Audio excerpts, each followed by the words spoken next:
What is up, everybody? Welcome to Perspective Gaming. I'm your host, Flame078, logging in from the real world to give you a brand new Apex Legends video. This video is completely different than from my other videos, entirely.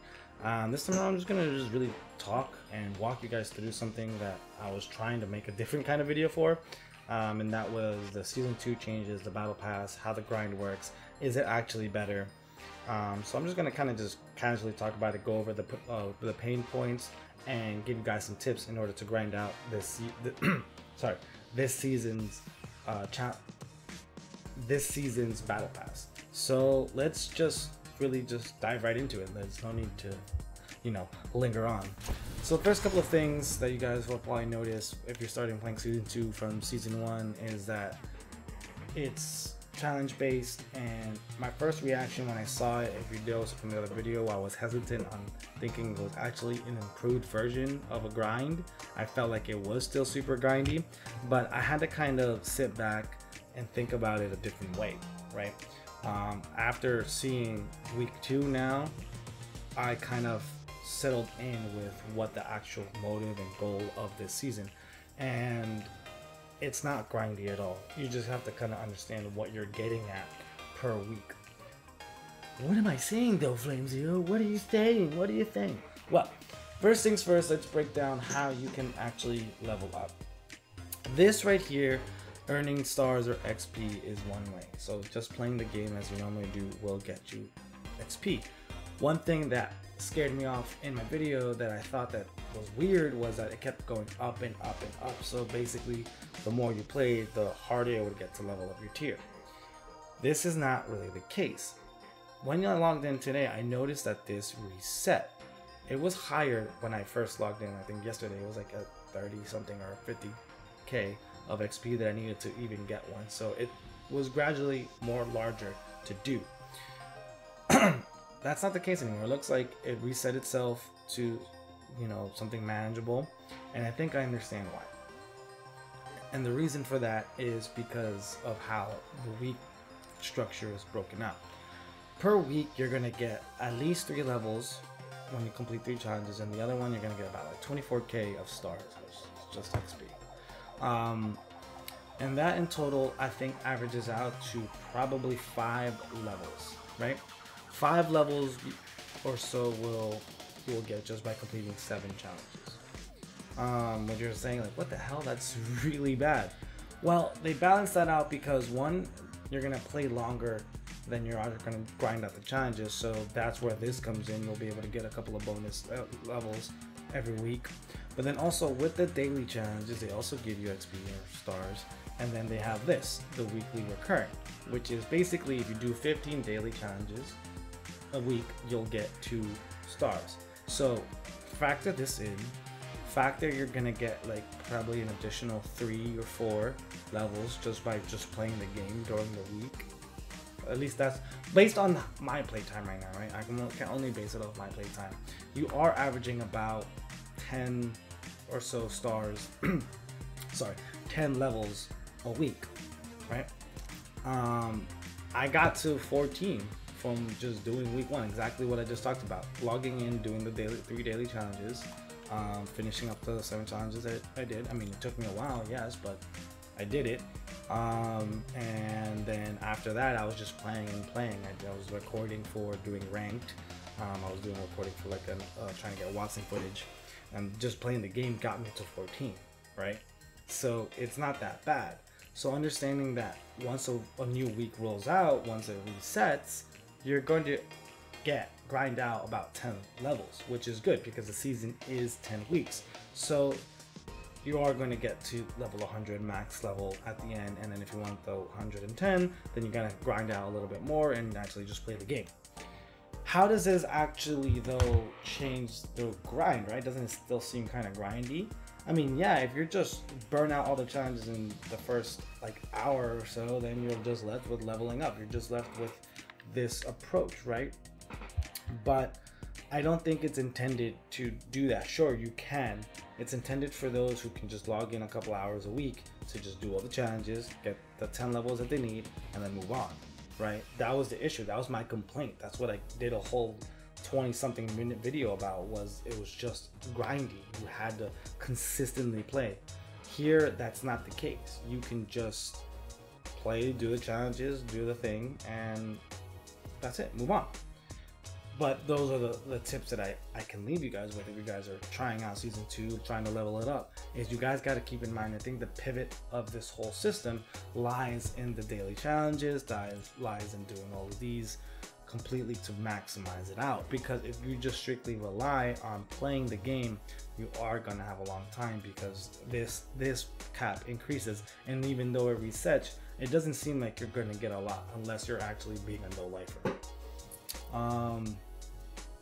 But yeah, that's kind of where I landed after the release of this week's. And as I was editing the other video, I was actually going to do it while showcasing me trying to grind out these challenges, but I figured I might as well just talk about it.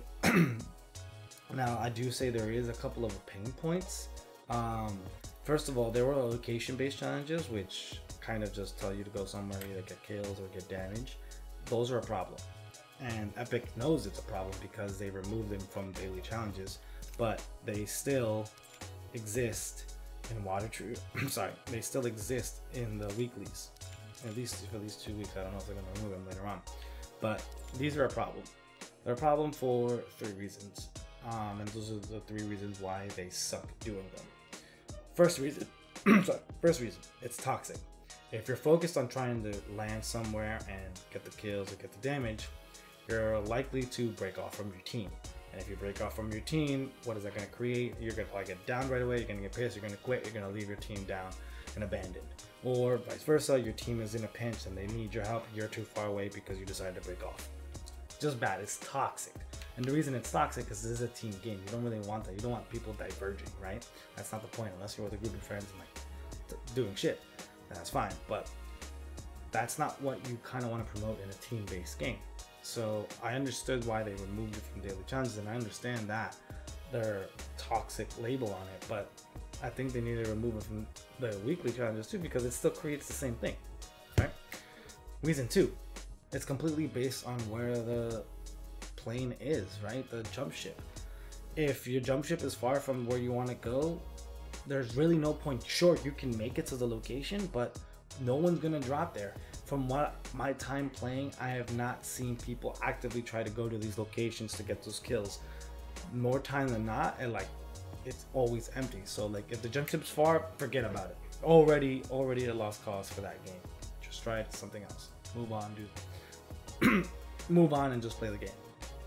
And that like basically is reason 3. Like sometimes you can get there and there's no one there, even if the dropship is close. I've had many instances where it's like right over, I first drop, I go in and there's no one.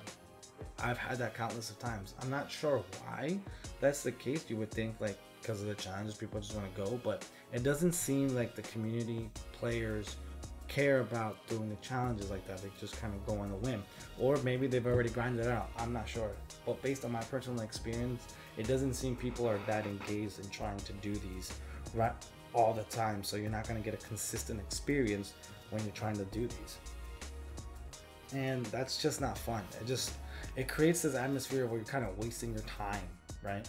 And that's not something you want in your game. But yeah, that's the downfall of these specific challenges, and it's like tied to like one battle pass. Like maybe you got 2, maybe 3, 1 per like I don't know stage you want to do, but it seems a lot of effort for little game. And sure, 1 level is a lot in retrospect, but people are not gonna feel like, I don't feel like waiting, you know, after I did it all. Like after I completed this one, I was so over it. But that's like really my big pain point, is really that. It's just so that really wraps it up. I'll just give it a little quick summary in case you guys just missed a lot, or you know, I rambled on. Pro tips: do the daily challenges, do at least 15, which is 5 days worth, pretty much. It seems like a lot to log in 5 days out of 7, but just give it time. They're not terrible. I did this one fairly easy. It just kind of depends. So log in at least 5 times a week, do the 3 challenges, and then you'll probably get one. Probably, I would say you'll get about 3 or 4 levels off that. I'm gonna say 3. You'll get 3 levels just by doing the dailies, and then after you do the dailies, that covers that, and then just do your weekly challenges, and then I'll get you to 10. So once you do those, you'll get 10 levels a week, and just focus on playing after that. There's no need to rush, no need to worry. If it happens, it happens. It just comes naturally. But other than that, it's pretty straightforward. Actually, just do the challenges, and you should be good to go. I hope you guys enjoyed this kind of weird rambly type video. I gotta go back and edit some of my other videos. I have the ranked videos coming up soon. Hope you guys enjoy it. Hit that like button to let me know that you guys want more of this content. I'm still working on a Getting Perspective episode coming out soon. I'm just working on the script right now, and yeah, thank you guys so much. Enjoy. I'll talk to you guys soon. Bye.